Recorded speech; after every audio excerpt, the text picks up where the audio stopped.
Hello, my name is Caitlin Maharg. Welcome to my channel.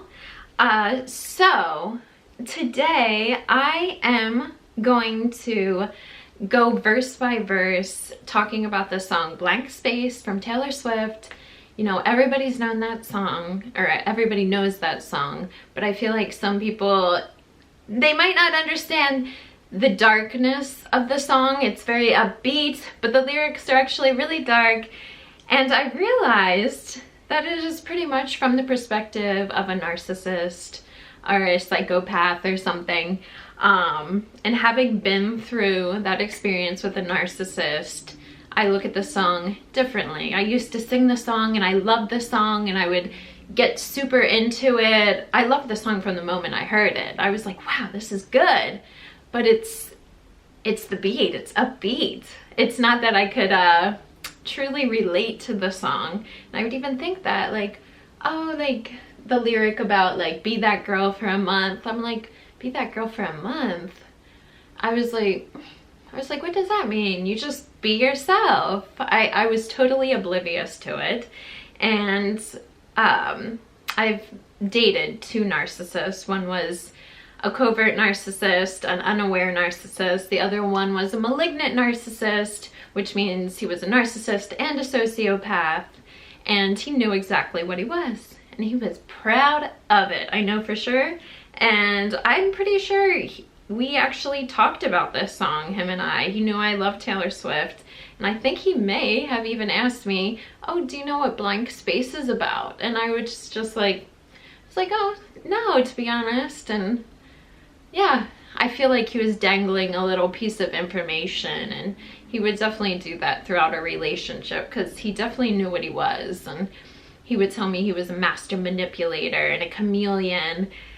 And I was very young when I met him. I was 23 years old. I think he told me he was a master manipulator and a chameleon like the very first time I met him. And I had no idea these are terms used to describe a sociopath. But I found it intriguing. I was like, ooh, you think so differently. But I was also like, why are you manipulating? Like, what's the point? And I was like, just be yourself. Like, people will love you. And I guess, yeah, I was just very innocent. And I thought they were like, when he said a master manipulator, I thought it was like harmless little manipulation. I didn't realize to the extent of it.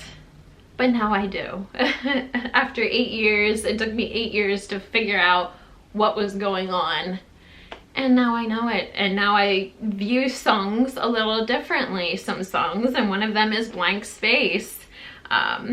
So I'm going to go verse by verse, line by line, and explain what the song means to me, having gone through chaos with two narcissists. So, let's start. So, nice to meet you. Where you been? I could show you incredible things. Yeah, that's how a narcissist views a new source of supply. You know, they're like, ooh, like, who is this? Like, And they make it seem like they're amazing. They could just show you the world. It feels magical. It feels exciting. The very first time I met my malignant narcissist, I remember it to this day. Like, it felt intense. It felt like I had met like someone that really understood me, and it was instant. But I didn't know what I was dealing with. So yeah, they're like, nice to meet you, where you been? I could show you incredible things. Magic, madness, heaven, sin. Yeah, for sure. Like, it's gonna be magical, it's gonna be crazy, it's gonna feel heavenly. But of course it's gonna be sinful because you're dealing with a toxic person. Saw you there and I thought, oh my God, look at that face. You look like my next mistake. Loves the game, wanna play, A. So yeah, they see the person, they're like, oh my God, this is like, people are just, they're toys to be played with to a narcissist. Like, they don't like care about like genuinely getting to know you. It's very like superficial how how you could make them look, you know, and what they can get from you. So it's not really, it's not the greatest thing when you're on the opposite side of it, but it feels good. So you look like my next mistake, loves the game, want to play. Yeah, so yeah, loves the game to them. People are games to them, and they feel entitled to, you know, get what they can from people, and then once they're done, they can just throw you off to the side, and then they might come back later to, you know, play with you again, and then they'll throw you off to the side. Like, everything's on their terms.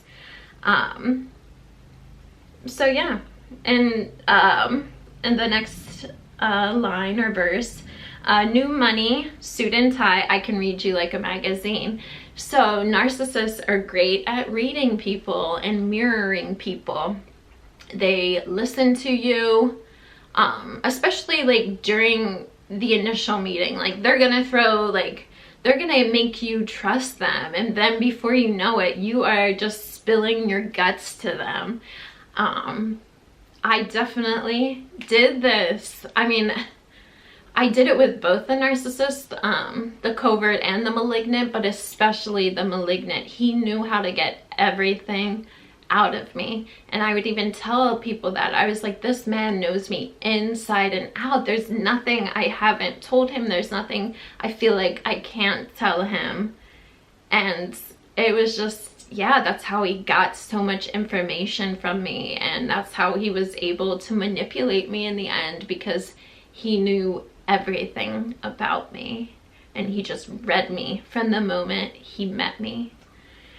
So and then ain't it funny, rumors fly, and I know you heard about me. Yeah, a narcissist, they create drama where they go. They will create rumors. You are gonna, and they're gonna think that, of course you know them. They feel like they are the center of the universe. But, I mean, they create this drama. There was so much drama. I worked with the malignant narcissist. There was so much drama surrounding him, but he always made it seem like he was like on the back burner, like observing the situation, and that he was relaying information to people. I mean, but yeah, it was his drama he created, and there were times where like he for sure like sort of triangulated with me with people. I remember him telling me once like that a manager said to him that I had no personality, and when he told me that, he was like, I'm just, you know, telling you what she said to me. But I don't believe she did say that about me, because I'm like, why would someone say that? Like, and it really hurt me, because I try to be like, you know, I feel like I'm a decent person and I don't deserve that. But it was a typical narcissist sociopath thing. They're like, they come across as like this perfect person, like they have your back, but they really don't. They're the ones with the knife in their hand. They stab you in the heart, and then they're the ones that are there holding the bloody knife in their hand, giving you a hug and comforting you. Yeah, so this happened numerous occasions.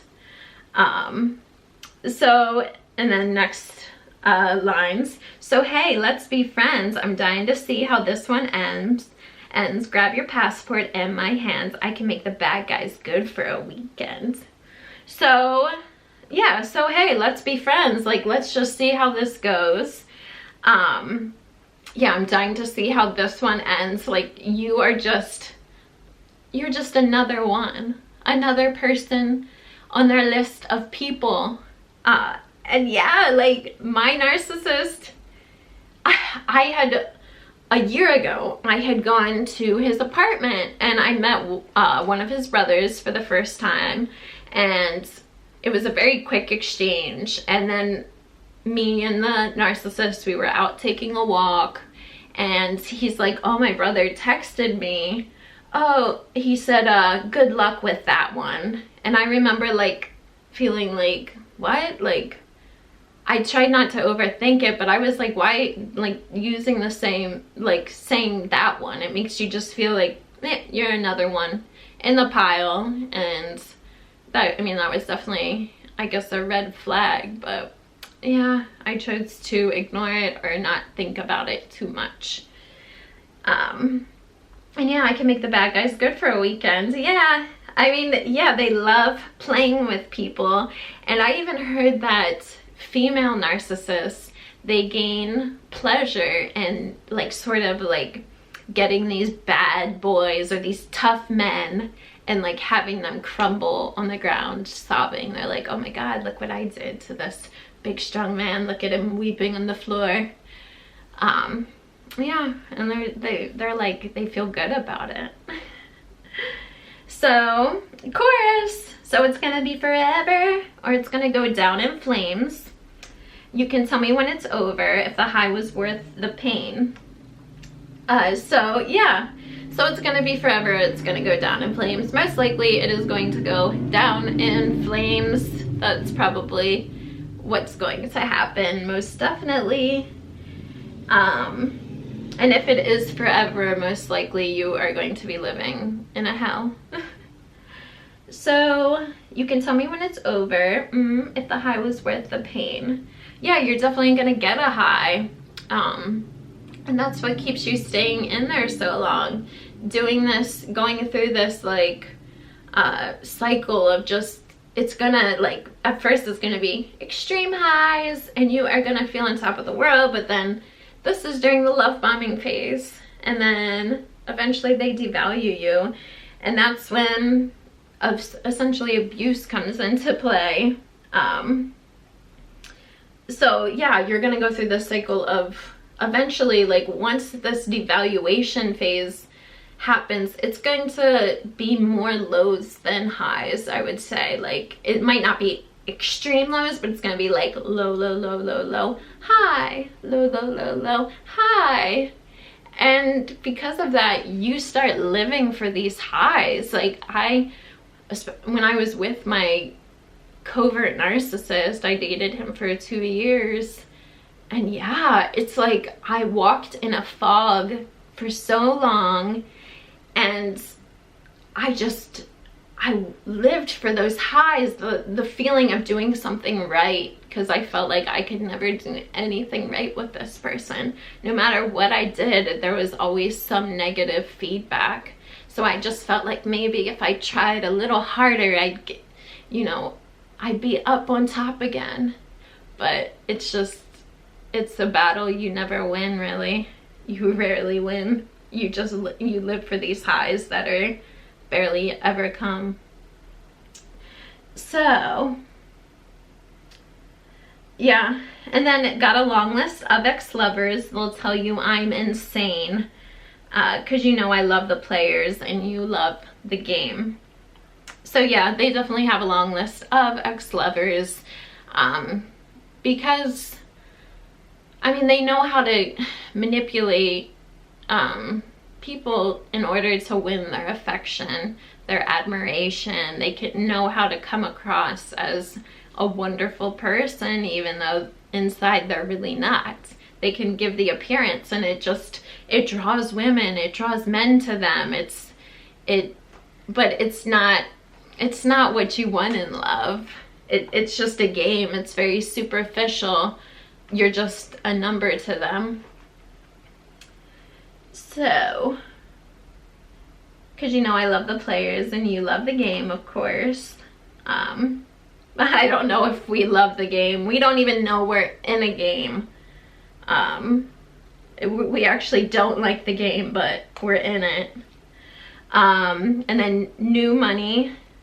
Wait, did I miss it? Oh wait, yeah. Because we're young and we're reckless, we'll take this way too far. It'll leave you breathless or with a nasty scar. Yeah, it's gonna leave you breathless sometimes, and then with a scar a good chunk of the time, especially afterwards, after they devalue you and discard you, and they just treat you, they move on and throw you away like you were just garbage. And yeah, doesn't feel good. Got a long list of ex-lovers. They'll tell you I'm insane. Yeah, so yeah, they have a long list of ex-lovers, obviously. And the exes, they might not even tell you they're insane, because a lot of their exes still have this, they're still attached to them too. And with both of my narcissists, like, yeah, like, their exes were either crazy, and maybe, and sometimes they weren't crazy. Like, I would be compared to the exes or compared to women, but there was always distance. I mean, I guess that's common in relationships, distance between like the exes. Exes aren't usually gonna talk, but a narcissist makes sure that there is a separation. Somehow you don't talk to these other people. Like, they're just great at triangulating people and getting flying monkeys involved that like vouch for them. Yeah, they're just really good at this manipulation thing. And then, yeah, but I've got a blank space, baby, and I'll write your name. So yeah, like, you're just like, yeah, there's a list of a bunch of people that they get fuel from, and oh, okay, I can jot you in here. But you're thinking, oh, this is like this is gonna be like a forever relationship, and you're in love, and you're thinking so positively and optimistic about this new love in your life. But yeah, they're just kind of thinking, they're gonna act like, oh, they feel the same way, but no, you're just like another number. They just got some free time in their schedule, so they'll make time for you, but it's gonna be on their terms. So it won't be on your terms. So let's see. Oh, cherry lips, crystal skies. I could show you incredible things. Again, another thing, like making them seem like they're perfect and they're just glorious and regal, and you being with them is going to make you feel like you are just on top of the world. Stolen kisses, pretty lies, you're the king, baby, I'm your queen. Yeah, so yeah, she's gonna like make it seem like you're the king or you're the queen. And yeah, you're gonna feel like, oh my god, you're gonna believe it, but no, it's just a little lie. Just a little lie to make you feel good, to get you hooked and trapped. Find out what you want, be that girl for a month. Yeah, so they do love bombing. The love bombing is a manipulation tactic so that once they get bored with you and start to abuse you, you'll stick around. Because you're going to be thinking about the high of the love bombing phase and how wonderful it was, and you're going to want to get back to that moment. Yeah, so they'll be that girl for a month. Like, literally, with the covert narcissist, he was so into me for like a couple months, and then once he had me, once we were like an official couple, it changed overnight. Like, suddenly I had to dress a certain way, I had to speak a certain way, and yeah, there were so many red flags that popped up, and I would just be like, where is this man that I was with like not that long ago? What happened? And you want to get back to that place, but that place was fake. It was an illusion. It happens, and you had good times for sure. I had memorable moments with both of the narcissists during the love bombing phase, and you know, I did learn things from them, but yeah, I mean, it was definitely just a ploy to win me over. And I guess they got in the moment too, because they do idealize people during the love bombing phase, but then they get bored, and yeah, they always get bored. And then they start treating you like crap. So be that girl for a month. Yeah, they're gonna be that girl, and then once they have you, hell's gonna break loose. Wait, the worst is yet to come. Oh no. Screaming, crying, perfect storm. I can make all the tables turn. Yeah, they thrive on drama. There were times where with the covert narcissist, I felt like I would be trying to have a conversation with him, and suddenly he'd just start being angry about something. Angry about something I said or the way I said it, and I had nothing but good intentions, and I just felt like it was such a big misunderstanding. Like, but yeah, like he would just create drama where it didn't need to be created, and the malignant narcissist loved that. Like, that man was plotting behind the scenes, creating drama. Like, he thrived on it. And yeah, he gained pleasure from seeing people in pain.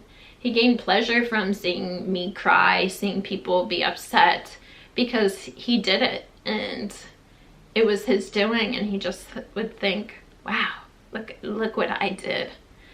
So let's see. Oh, rose garden. I can make all the tables turn. Rose garden filled with thorns, keep you second guessing, like, oh my god, who is she? I get drunk on jealousy. So the rose garden filled with thorns, I've actually read about, well, I think I've heard that, so a person with narcissistic personality disorder, it is a fairly common occurrence for them to date someone with borderline personality disorder. And I think I've heard that the relationship with those people, it's called the War of the Roses, because it looks beautiful on the outside, but then there's those little thorns that just make it hell, and you're gonna be cut and bruised and battered, and it's volatile, and not a healthy relationship. It looks like it might work, looks like it could be perfect, but it's actually not. And that's, I mean, that goes for even, you know, a relationship with a narcissist, and even just a neurotypical empath. It looks pretty on the outside, but no, it's actually awful on the inside once you look at it more closely and thoroughly. So yeah, keep you second guessing, like, oh my god, who is she? I get drunk on jealousy. But she'll come back each time you leave, because darling, I'm a nightmare just like a daydream. Yeah, like, I mean, I was always second guessing myself with all of them, like with both the guys. Like, I mean, I was constantly gaslighted and made to feel like I was the problem. So I questioned everything I did. Everything I did. Yeah, and I lived in a fog. I couldn't trust my instincts, my intuition. Yeah, so it was not a good place to be. So yeah, like, even now I still find myself questioning some things I do, but trust me, I've made so much progress.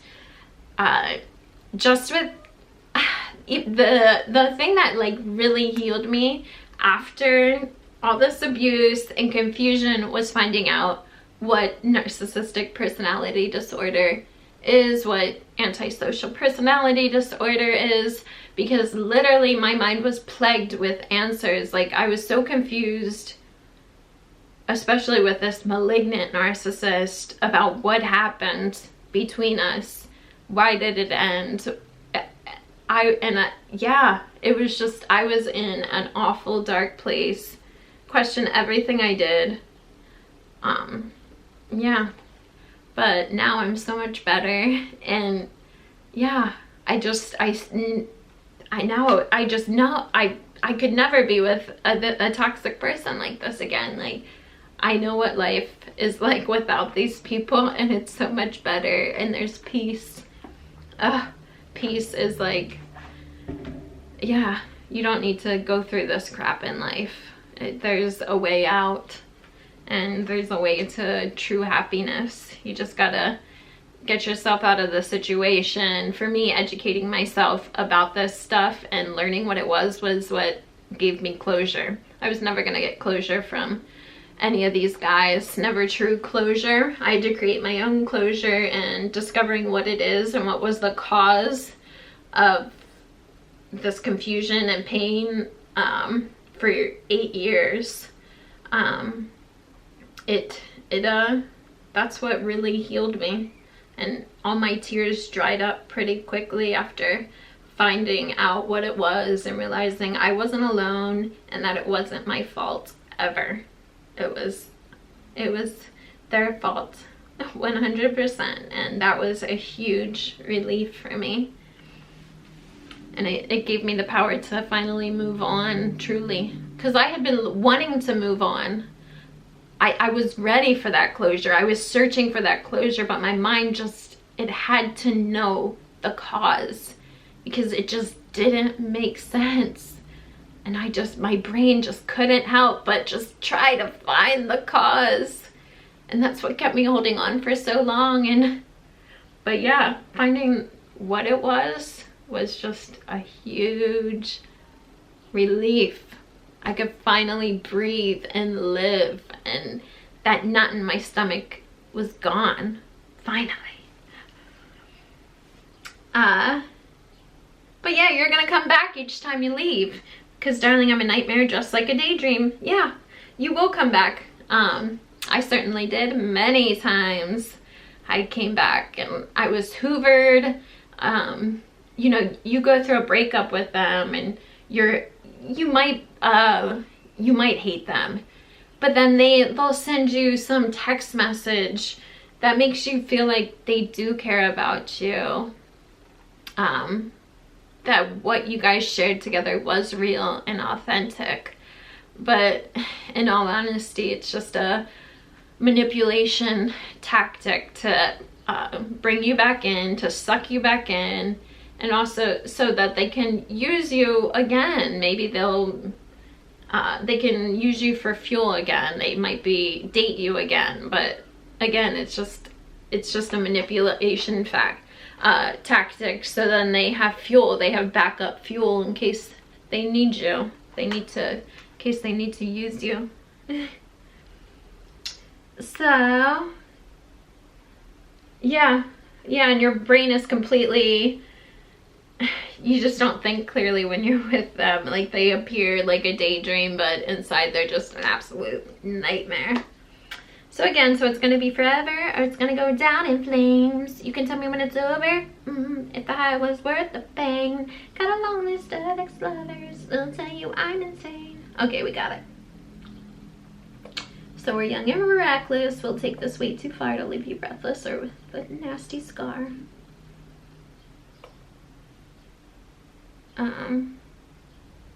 Got a long list of ex-lovers, they'll tell you I'm insane, but I got a blank space, baby, and I'll write your name. And then a bridge. Boys only want love if it's torture. Don't say I didn't warn you. Boys only want love if it's torture. Don't say I didn't warn you. Well, you know, maybe that's true to a degree, because, you know, I hear people say, oh man, women only love bad boys, or people just they only love the people that are bad for them. And I think it's just when you're with a person who's not good for you, it does create an addiction. I don't think people actually want to be in this relationship. You don't go into, you want it to be right. You want it to be a healthy relationship. But